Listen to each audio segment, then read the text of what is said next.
लगी हुई थी घंटाओं का नष्ट हो रहा है और इधर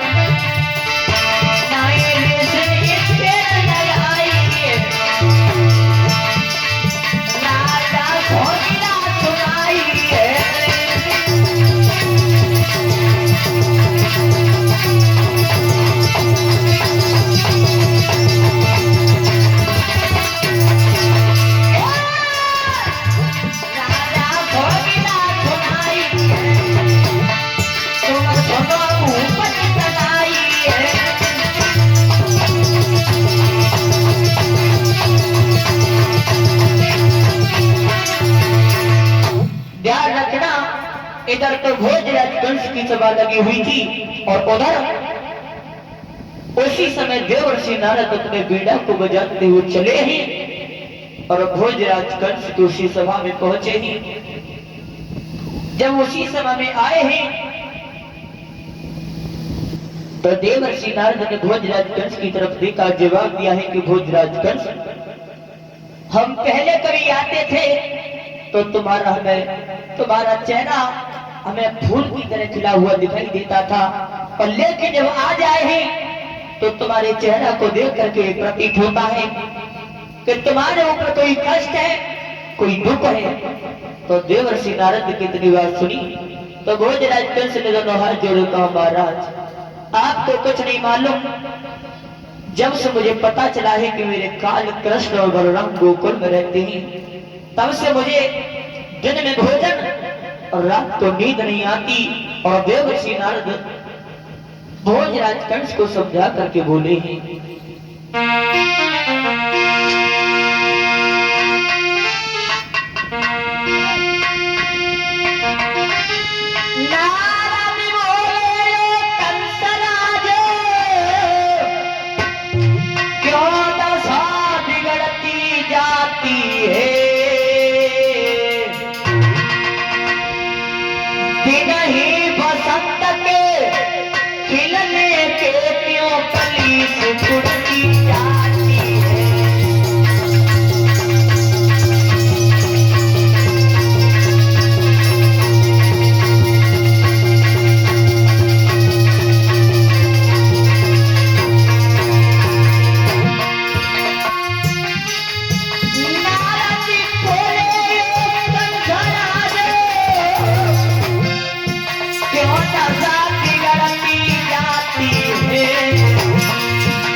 आज देवर्षि नारद ने जवाब दिया है कि भोजराज कंस, तुम्हारे चेहरा को देख करके मालूम होता है कि तुम्हारे ऊपर कोई कष्ट है, कोई दुख है। तो देवर्षि नारद की इतनी बात सुनने के बाद में भोजराज कंस ने जवाब दिया है कि महाराज, जब से कृष्ण और बलराम को पता चला है तो मुझे रात को नींद तक नहीं आती।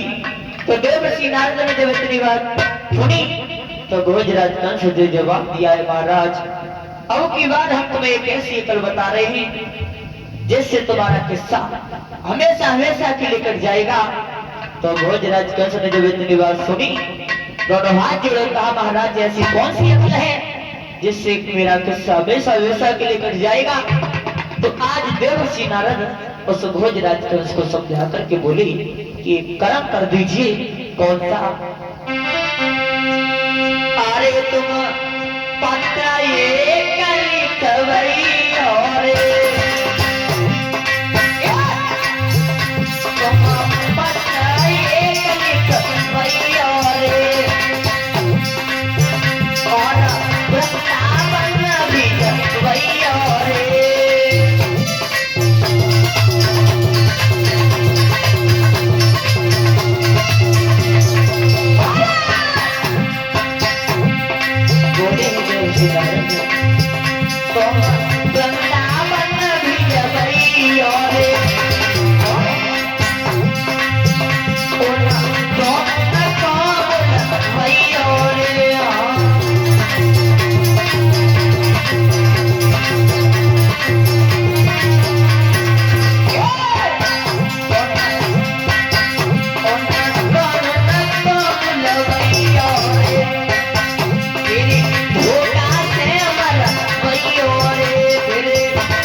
बात कहने के बाद में जब देवर्षि नारद ने तेरी बात कही है तो उसी समय आज भोजराज कंस ने जवाब दिया है कि महाराज, जब भोजराज कंस ने आज इतनी बात सुनी है तो उसी समय पत्र लिखा है और देवर्षि नारद ने कह दिया कि भोजराज कंस एक बात ध्यान रखना कि अपने पिता उग्रसेन के नाम की मोहर लगाना और भेज दो पत्र को लिख करके।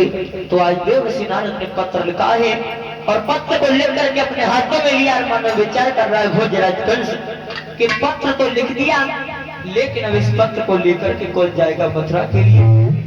तो आज भोजराज कंस इतनी बात मन में सोच रहा था, उसी समय देखा है कि चाचा क्रूर जी सामने खड़े हैं और चाचा क्रूर जी को जब देखा है तो आज भोजराज कंस चाचा क्रूर को और समझा करके बोला है, चाचा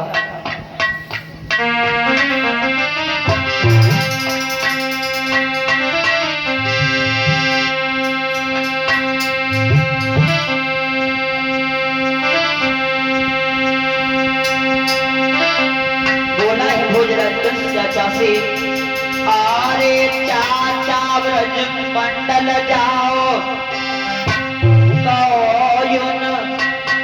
ग्वालन स्वर जाई,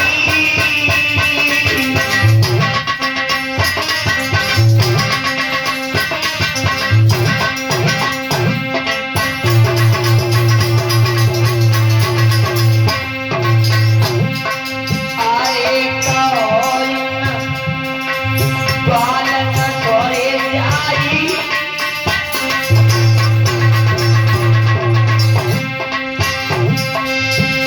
तो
चाचा को समझा करके कह दिया भोजराज कंस ने के चाचा आप इस पंथ को लेकर के और वृंदावन के लिए चले जाइए और कृष्ण और बलराम को मेरे पास से बुला कर ले आओ। तो आज चाचा मन में विचार कर रहे हैं कि दुष्ट तूने ये अच्छा नहीं किया, और चाचा मन में विचार करते हुए चले।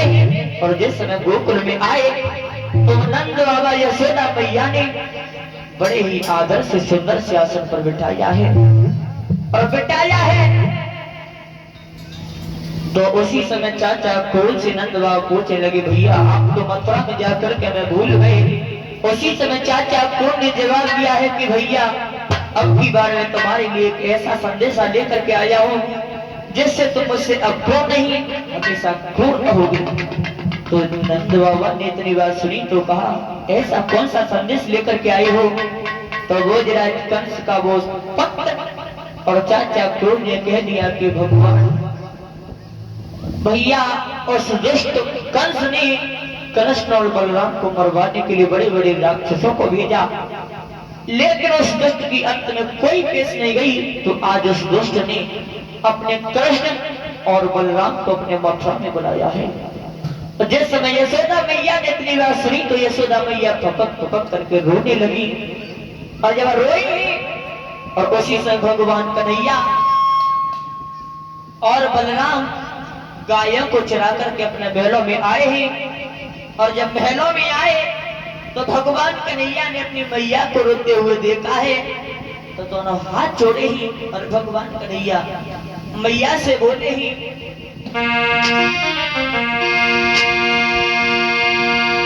अरे मैया पूछे तो बताइए मोई कहा तो कवारी काबुरे बोली गो मामा दी के मैया दे गई गारी।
यशोदा को रोते हुए देखा है।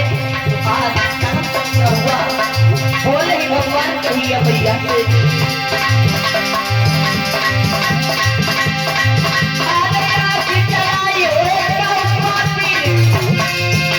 बाकी तो यदिया करी है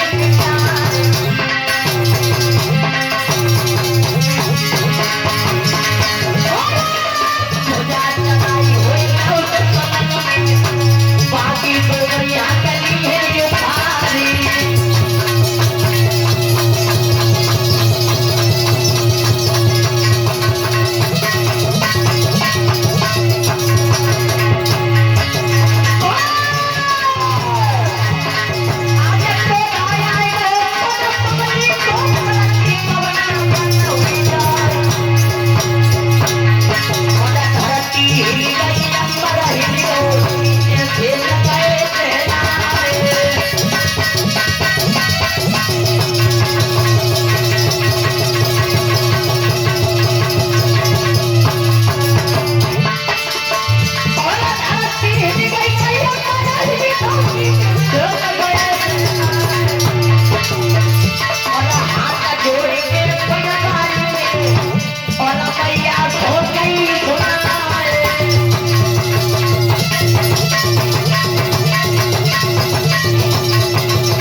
आज भगवान कन्हैया ने दोनों हाथ जोड़ता मैया आप आज रोई क्यों है?